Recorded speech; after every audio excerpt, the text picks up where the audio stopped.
Tentu saja, orang juga mengira mungkin world spiritis yang melakukannya sendiri, tetapi mereka tetap tidak melakukannya percaya apa yang dia katakan. Namun kemudian dia membuktikan bahwa apa yang dikatakannya itu benar.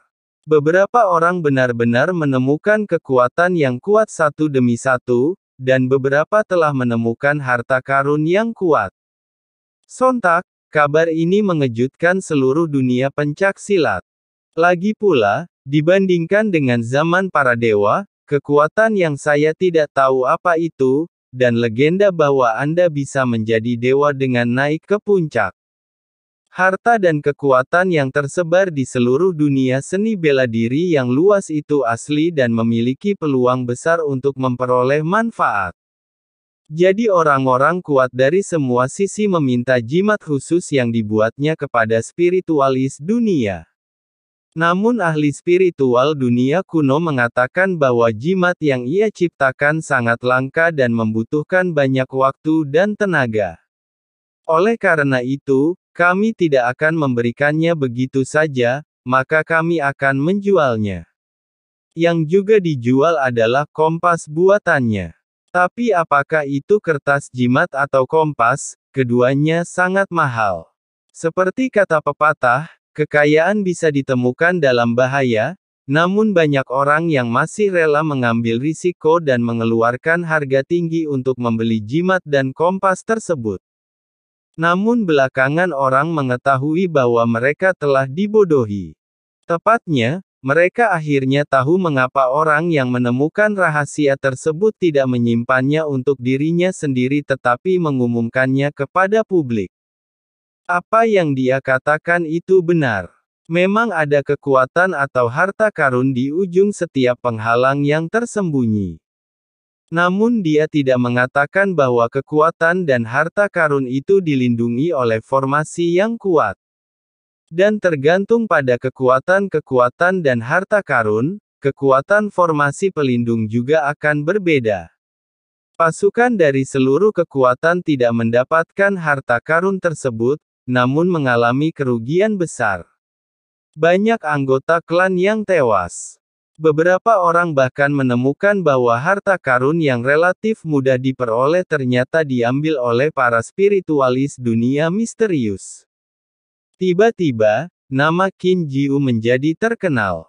Kekuatan dan tokoh terkemuka dari semua pihak mengutuk orang ini. Mengapa kekuatan dan tokoh terkemuka dimarahi? Karena jimat dan kompas sangat mahal sehingga tidak ada orang lain yang mampu membelinya. Mengapa dia memarahi Qin Jiu? Tentu saja, itu karena spiritualis dunia itu adalah Qin Jiu. Meskipun setelah Qin Jiu, dia dikenal sebagai kaisar roh dunia. Namun saat itu, Qin Jiu belum mendapatkan reputasi seperti itu. Namun meski begitu, kertas jimat Qin Jiu yang berhubungan dengan zaman para dewa masih laris manis. Karena tempat di mana harta dan kekuasaan disembunyikan di seluruh dunia seni bela diri yang luas sebenarnya bisa berpindah. Perubahan terjadi sesekali. Dan hanya ketika zaman Tuhan muncul barulah kelemahan di tempat-tempat itu menjadi paling jelas dan mudah ditemukan. Oleh karena itu, meskipun Anda membeli kertas jimat dan kompas, percuma saja menuliskan semua rute dan titik akhir, karena rute dan titik akhir tersebut akan segera berubah. Sederhananya, kertas jimat memiliki batasan waktu setelah digunakan. Dalam jangka waktu tertentu, apa yang dihadirkan oleh kertas jimat tersebut tidak lagi akurat. Tentu saja, bagi sebagian besar kelompok konsumen, hal ini justru menjadi kabar buruk dan hanya akan sangat menurunkan keinginan masyarakat untuk membeli. Tetapi Qin Jiu lah yang menciptakan kompas dan jimat baru, yang berada di tangan kompas dan kertas jimat 8 tetua. Kertas kompas dan jimat ini dibuat khusus untuk menemukan ujung pembatas. Dan setelah kompas ini diintegrasikan ke dalam kekuatan jimat, ketika sudah mendekati titik akhir, dapat dibedakan apakah formasi penjaga di sana kuat atau lemah. Perbedaan ini didasarkan pada tingkat kultivasi seseorang. Risikonya sangat berkurang. Lagi pula, jika itu masalah besar, saya tidak akan masuk. Tidak ada yang lebih penting daripada hidup saya. Karena itu, jimat dan kompas yang dibuat oleh Qin Jiu kemudian terjual dengan baik, dan bahkan lebih sedikit orang yang memarahinya. Karena orang-orang menemukan bahwa tidak peduli apa karakter Qin Jiu, dia memang berbakat. Kaisar roh dunia memang layak atas reputasinya. Tampaknya catatan sejarah itu benar. Pada saat ini, Huang Fu Zantian melihat banyak perubahan luar biasa dan menghela nafas dengan penuh semangat. Zantian, tidak perlu memuji Qin Jiu. Menurut catatan sejarah, nenek moyang kita juga ditipu olehnya saat itu. Meskipun kami juga menemukan beberapa harta karun, nilainya jauh lebih rendah daripada membeli kertas jimatnya dan kompas membayar banyak, tapi nenek moyang kami tidak pernah mendapatkan kembali uangnya, kata seorang lelaki tua. Mungkin kali ini kami akan mendapatkan kembali uang kami. Huang Fu Zantian sangat percaya diri. Saat ini, meskipun kompas masih utuh, gambar yang dipantulkan pada kompas kembali normal. Itu adalah kekuatan jimat yang gagal. Apakah kamu ingat semua penghalang tersembunyi yang baru saja meluas hingga ujung galaksi totem? Huang Fu Zantian bertanya. Ya, kedelapan tetua itu mengangguk. Ini adalah kekayaan keluarga terakhir klan surgawi Huang Fu kita di zaman para dewa. Kita tidak bisa menyia-nyiakan kerja keras nenek moyang kita. Petik 2. Tanpa penundaan lebih lanjut, mari kita bekerja secara terpisah. Kita harus mendapatkan banyak keuntungan. Lalu dia dan kedelapan lelaki tua itu kemudian berpencar dan masing-masing memilih tempat untuk terbang. Pada saat yang sama, ada langit berbintang lain di Bima Sakti lain di dunia seni bela diri yang luas. Ada puluhan sosok yang berdiri. Mereka mengenakan jubah putih dan memiliki tanda di pinggang mereka yang bertuliskan Istana Suci Pedang Surgawi. Dan di tangan mereka, mereka semua memegang kompas yang sama dengan milik klan surgawi Huang Fu, dan kompas tersebut terintegrasi dengan kekuatan jimat. Cari saja. Pemimpin memberi perintah, dan semua orang bubar. Dilihat dari kecepatan menghilangnya, budidaya orang-orang ini berada di atas budidaya para dewa sejati. Setelah perjalanan panjang, pada saat ini, Huang Fu Zantian tiba di langit berbintang dan berhenti. Kompas di tangannya menunjuk ke kehampaan tak berujung di depan. Tapi dia tahu bahwa ujung penghalang tersembunyi yang dia cari tersembunyi di depannya. Namun masih belum jelas apakah itu tempat yang bisa dia masuki. Jadi, dia mengeluarkan selembar kertas jimat lainnya, yang juga dijual kepada leluhur mereka oleh Qin Jiu dan secara khusus digunakan untuk mendobrak penghalang tersembunyi. Namun, tangan Huang Fu Zantian yang memegang jimat itu bergetar, dan dia sebenarnya gugup. Neneknya, kuharap aku beruntung. Aku harus bisa menangani tempat yang kutemukan setelah bekerja keras. Kalau tidak, orang-orang tua itu menemukan harta atau kekuatan, tapi aku tidak menemukannya, lalu aku, Huang Fu Zantian, masih bisa menghadapinya. Bagaimana cara bertemu orang?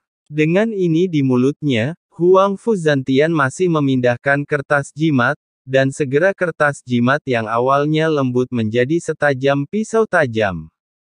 Huang Fu Zantian melambai ke depan dan membuat lubang di ruang itu. Bukaannya menyebar, membentuk pintu luar angkasa. Melalui pintu luar angkasa, Anda dapat melihat bahwa ada dunia luar angkasa di hadapan Anda. Huang Fu Zantian melangkah ke dalamnya dan menemukan bahwa itu adalah dunia yang penuh dengan batu. Bahkan bagian atas kepalanya bukanlah langit biru dan awan putih, melainkan dunia yang tertutup bebatuan. Jika dia melihatnya, Ini bukanlah dunia spasial, tapi dunia gua yang sangat besar. Namun di dunia luar angkasa seperti itu, dia tidak berani terbang di udara, dan dia bahkan tidak berjalan terlalu cepat. Sebaliknya, dia melihat ke depan dan menatap kompas. Akhirnya kompas bereaksi dan lampu merah muncul. Sungguh orang yang tidak beruntung.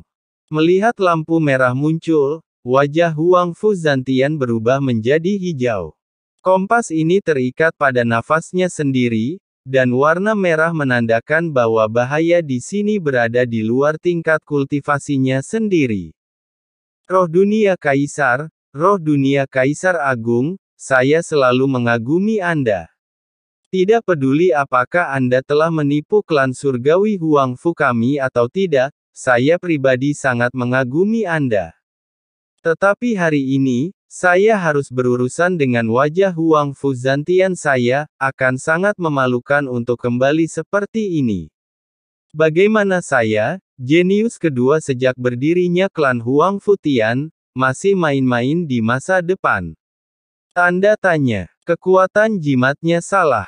Huang Fu Zantian bergumam, tetapi terus bergerak maju, karena dia telah menemukan pintu masuk ke sebuah gua besar. Pintu masuk gua ini tidak hanya tingginya puluhan ribu meter, tetapi juga bentuknya unik dan megah. Dia ingin mencoba melihat apakah dia bisa masuk melalui pintu masuk itu. Lagi pula, itu tidak terlalu jauh. Jika dia tidak bisa masuk dan memicu formasi, dia seharusnya bisa melarikan diri tepat waktu. Berpikir seperti ini, dia masih berkeringat karena gugup. Butuh waktu lama baginya untuk mencapai pintu masuk gua, yang jaraknya tidak terlalu jauh. Ketika dia sampai di pintu masuk gua, dia tidak masuk lebih dalam, tetapi mengaktifkan metodenya dan mengamati dengan cermat. Untung saja tidak ada pembatas sama sekali di dalam gua, dan cara pengamatannya bisa langsung masuk ke kedalaman gua. Akhirnya, ia menemukan suatu tempat yang tampak seperti magma jauh di dalam gua. Magma tersebut berputar dan keras, bahkan menderu. Namun ia juga memancarkan aura kekuatan yang kuat. Tentunya magma yang berada jauh di dalam gua dapat digunakan untuk latihan. Namun, ia juga menemukan ada sosok yang duduk di udara di atas magma. Dia adalah seorang wanita tua, berpakaian sopan, tetapi wajahnya rusak total. Sekilas Huang Fu Zantian dapat melihat bahwa wanita tua ini tidak diubah oleh formasi, tetapi orang yang hidup. Siapa yang pertama kali masuk?